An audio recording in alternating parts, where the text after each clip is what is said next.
បាទជ្រាបសួរពុកម៉ែបងប្អូនបាទជួបជាមួយខ្ញុំបាទម្ដងទៀតហើយថ្ងៃនេះបាទតេតទៅនឹងការធ្វើម្ហូបផងដែរបាទអញ្ចឹងមកខាត់ពេលវេលាយូរតោះរីករាយទស្សនាទាំងអស់គ្នាផងដែរបាទពុកម៉ែបងប្អូនបាទជំហានដំបូងគឺថ្ងៃនេះផងដែរគឺខ្ញុំឆាង៉ាំង៉ូវសាច់មាន់បាទជំហានដំបូងគឺពុកម៉ែបងប្អូនត្រូវតែយកសាច់មាន់បាទលាងទឹកសម្អាតឲ្យស្អាតមកបាទហើយខ្ញុំក៏បានទិញបាទកោះមាន់ផងដែរបាទបន្ទាប់ពីខ្ញុំបានលាងស្អាតហើយឥឡូវខ្ញុំលាងងាកមកលាងបាទស្លឹកខ្ទឹមម្ទេសហើយនឹងបាទខ្ទឹមក្រហមហើយនឹងជីវ៉ាន់ស៊ុយផងដែរពុកម៉ែបងប្អូនបាទចំពោះគ្រឿងទាំងអស់នេះពុកម៉ែបងប្អូនកុំភ្លេចបាទលាងឲ្យស្អាតមកបាទឥឡូវនេះឃើញថាខ្ញុំបានលាងសម្អាតបាទស្អាតរួចរាល់ហើយពុកម៉ែបងប្អូនបាទអញ្ចឹងយើងទស្សនាទាំងអស់គ្នាបាទចំពោះគ្រឿងផ្សំបាទឆាង៉ាំង៉ូវសាច់មាន់ថ្ងៃនេះយើងមានបាទសាច់មាន់បាទហើយនឹងក្រូចង៉ាំង៉ូវផងដែរពុកម៉ែបងប្អូនបាទហើយយើងមានស្លឹកខ្ទឹមបាទខ្ទឹមក្រហមផងដែរបាទខ្ទឹមបារាំងបាទហើយជីវ៉ាន់ស៊ុយម្ទេសបាទខ្ទឹមសផងដែរពុកម៉ែបងប្អូនបាទហ្នឹងហើយពុកម៉ែបងប្អូនចំពោះគ្រឿងផ្សំថ្ងៃហ្នឹងបាទយើងមានតែប៉ុណ្្នឹងទេហើយឥឡូវនេះយើងងាកមកកាប់សាច់មាន់តែម្ដងពុកម៉ែបងប្អូនបាទចំពោះសាច់មាន់ពុកម៉ែបងប្អូនកាប់រៀងធំបន្តិចមកដើម្បីយើងយកទៅបំពងអញ្ចឹងណាដើម្បីឲ្យវាឆ្អិនបាទរៀងក្រៀមបន្តិចដើម្បីយកមកឆាបាទចំពោះពុកម៉ែបងប្អូនបាទធ្វើបែបណាដែរចំពោះឆាង៉ាំង៉ូវណាបាទពុកម៉ែបងប្អូនឆាបែបមិនយកទៅបាទបំពងក៏បានដែរបាទធ្វើបែបងាយណាបាទចំពោះខ្ញុំថ្ងៃនេះខ្ញុំយកបាទយកមកបំពងអញ្ចឹងណាពុកម៉ែបងប្អូនបាទចំពោះសាច់មាន់ពុកម៉ែបងប្អូនបាទយកមកកាប់ជាកង់ធំបាទប៉ុណ្ណឹងមកបាទតាមចំណង់ចំណូលចិត្តប៉ុន្តែបើយើងកាប់តូចពេកយើងយកទៅបំពងវានឹងបាទតូចអញ្ចឹងណាឥឡូវនេះខ្ញុំបានកាប់បាទសាច់មាន់រួចរាល់ហើយដាក់នឹងចានបាទបន្ទាប់មកខ្ញុំក៏បានយកបាទខ្ទឹមក្រហមហ្នឹងយកមកបាទចិតបែបហ្នឹងមកពុកម៉ែបងប្អូនបាទពុកម៉ែបងប្អូនចិតបែបណាដែរបាទហើយចំពោះ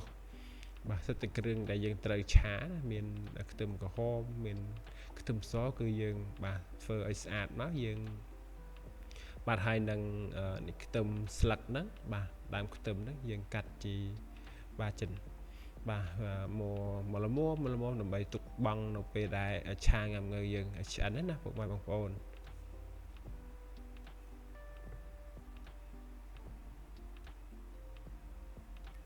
បាទពុកម៉ែបងប្អូនបាទហើយចំពោះជីវ៉ាន់ស៊ុយពុកម៉ែបងប្អូនហាន់ជីកង់ដូចស្លឹកខ្ទឹមដែរទៅហើយជីស្រ័យផងខ្ញុំកាត់រៀងលឿនបន្តិចហើយចំពោះវីដេអូណាបាទហើយចំពោះម្ទេសបាទយើងហាន់ជាចំណិតបែបហ្នឹងមកបាទហើយចំពោះពុកម៉ែបងប្អូនដែលមិនចេះញ៉ាំម្ទេសទេមិនបាច់ដាក់ក៏បានដែរចំពោះខ្ញុំគឺចូលចិត្តមែនតើហើយនឹងក្រូចង៉ាំង៉ូវបាទចំពោះក្រូចង៉ាំង៉ូវពុកម៉ែបងប្អូនហាន់ជាចំណិតបែបហ្នឹងមកឬមួយក៏ពុះបែបផ្សេងទៀតក៏បានដែរបាទហើយយើងមានបាទខ្ទឹមបារាំងមានខ្ទឹមក្រហមខ្ទឹមសម្ទេសនេះខ្ញុំបានហាន់រួចរាល់ហើយដាក់ទុកនឹងចានដើម្បីបន្តិចទៀតនេះយើងនឹងរៀបចំបាទឆាបាទតែម្ដងបាទមុននឹងឆាង៉ាំង៉ូវសាច់មាន់យើងយកទៅសាច់មាន់ហ្នឹងទៅបំពងសិនណាបាទបន្ទាប់មកយើងមុននឹងបំពងគឺយើងដាក់ខ្លាញ់បាទហើយយើងបំពងគ្រឿងវាសិនបាទយើងមានខ្ទឹមបារាំងបាទខ្ទឹមក្រហមខ្ទឹមសហ្នឹងបាទយើងយកមកបំពងឲ្យវាឆ្អិនល្មមដើម្បីទុកត្រៀមបាទឆាង៉ាំង៉ូវបន្តិចទៀតនេះផងដែរបាទពុកម៉ែបងប្អូនបាទហើយយើងឆាបាទយើងត្រឡប់វាចុះឡើងមកដើម្បីឲ្យខ្ទឹមគ្រឿងរបស់យើងហ្នឹងគឺបានមកមើលទៅវាឆ្អិនណាទៅយើងស្រង់ចេញមកបាទគឺបែបហ្នឹងមកពុកម៉ែបងប្អូនបាទយើងស្រង់សម្រស់ខ្លាញ់មកបាទបន្ទាប់មកពុកម៉ែបងប្អូនត្រូវយកសាច់មាន់ហ្នឹងដែលយើងបានកាប់ជាបាទជាកង់ហ្នឹងយកមកបំពងបាទដើម្បីឲ្យសាច់មាន់ហ្នឹងវាបាទឆ្អិនហើយស្រួយមកដើម្បីយើងយកទុកបាទឆាង៉ាំង៉ូវបន្តិចទៀតនេះផងដែរបាទចំពោះពុកម៉ែបងប្អូនខ្លះគាត់អត់យកទៅបំពងទេបាទគិតឆាបាទស្រស់តែម្ដងចំពោះឆាង៉ាំង៉ូវណា បាទចំពោះថ្ងៃនេះផងដែរគឺខ្ញុំបំពងបាទបន្ទាប់ពីបំពងសាច់មាន់ឃើញថាបាទឆ្អិនបាទគូសមដែរខ្ញុំក៏បានស្រង់ចេញហើយខ្ញុំងាកមកបាទផ្សំគ្រឿងដើម្បីបំពងឆាសាច់មាន់តែម្ដងបាទឥឡូវនេះយើងចាប់ផ្ដើមហើយខ្ញុំបានដាក់រ៉ូឌីបន្តិចដើម្បីឲ្យរសជាតិឆាងំងើរបស់យើងមានកាន់តែមានរសជាតិហើយមុនដំបូងនេះខ្ញុំបានកូរស្ករតែខ្ញុំបានថតបង្ហាញជូនពុកម៉ែបងប្អូនទេខ្ញុំកាត់ចឹងណាបាទយើងមានស្ករមានទឹកម្ទេសហើយទឹកប្រេងខ្យងបន្តិចមក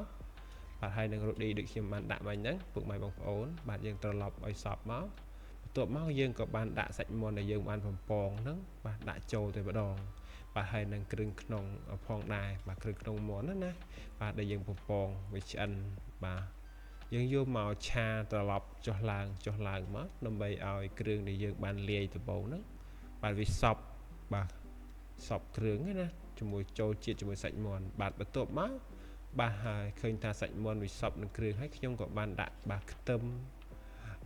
បារាំងខ្ទឹមក្រហម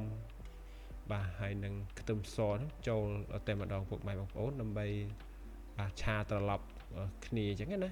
បាទបន្ទាប់ពីខ្ញុំឆាត្រឡប់ហើយសាច់មាន់វាបានចូលជាតិបាទឆ្អិនហើយខ្ញុំក៏បានដាក់បាទស្លឹកខ្ទឹមហើយនឹងជីវ៉ាន់ស៊ុយផងដែរបាទបន្ទាប់មកបាទគឺខ្ញុំបានដាក់បាទក្រូចង៉ាំង៉ូវដែលខ្ញុំបានហាត់ជាចំណិតហ្នឹងគឺដាក់ចូលតែម្ដងបាទយើងដាក់ទៅហើយយើងលេឡុកតាមនឹងភ្លក់មើលផងដែរពុកម៉ែបងប្អូនប្រយ័ត្នប្រៃបាទមើលថាស្ទើររៀងក្លិនង៉ាំង៉ូវយើងដាក់ទឹកង៉ាំង៉ូវបន្តិចទៅដើម្បីឲ្យឆាង៉ាំង៉ូវសាច់មាន់របស់យើងនេះវាកាន់តែមានបាទរសជាតិបាទក្លិនង៉ាំង៉ូវកាន់តែឆ្ងាញ់ផងដែរបាទបន្ទាប់ពីយើងបានដាក់ក្រូចង៉ាំង៉ូវហើយយើងបាទត្រឡប់ចុះឡើងទៅដោយសារតែវាមើលទៅស្ងួតពេកខ្លាចឆ្លោតឆ្នាំងខ្ញុំក៏បានបាទដាក់ទឹកបន្តិចទៅពុកម៉ែបងប្អូនបាទដាក់ឲ្យរៀងមានទឹកគេថាប៉ែៗណាដើម្បីឲ្យឆាង៉ាំង៉ូវរបស់យើងកាន់តែមានរសជាតិផងដែរបាទបន្ទាប់មកខ្ញុំក៏បានដាក់បាទម្ទេសដែលខ្ញុំបានហាន់បាទពុកម៉ែបងប្អូនដែលមានបាទចូលចិត្តម្ទេសអាចដាក់ម្ទេសបានបើមិនចូលចិត្តទេយើងកុំដាក់អីចឹងពុកម៉ែបងប្អូនបាទហើយខ្ញុំក៏បានដាក់ម្ទេសស្លឹកខ្ទឹមនិងជីវ៉ាន់ស៊ុយណាបាទជីចុងក្រោយហើយបាទឥឡូវនេះឆារបស់ខ្ញុំបានបាទឆ្អិនរួចរាល់ហើយពុកម៉ែបងប្អូនគឺក្លិនវិញគឺឈ្ងុយតែម្ដងបាទចំពោះរសជាតិគឺឆ្ងាញ់បាទបែបគ្រូសាខ្ញុំតែម្ដងនៅផ្ទះអញ្ចឹងណាពុកម៉ែបងប្អូនបាទអាចរៀនមកវីដេអូនេះអាចធ្វើបានបើមានកន្លែងណាខុសឆ្គងក៏សូមអធិស្ឋានពុកម៉ែបងប្អូនផងដែរបាទពុកម៉ែបងប្អូនអាចមើលវីដេអូខ្ញុំធ្វើតាមក៏បានឬមើលក៏មើលជាកំសាន្តក៏បានអញ្ចឹងណាពុកម៉ែបងប្អូនបាទឥឡូវនេះបាទម្ហូបខ្ញុំបានឆ្អិនដួសដាក់ចានរួចរាល់ហើយបាទហើយក៏សូមអរគុណច្រើនពុកម៉ែបងប្អូនចំពោះការទស្សនាបាទវីដេអូរបស់ខ្ញុំបាទផងដែរបាទកុំភ្លេចជួយគាំទ្របាទជួយចុចបាទ like ផងបាទដើម្បីជាការលើកទឹកចិត្តដល់ខ្ញុំបាទផងដែរអរគុណច្រើនជម្រាបលា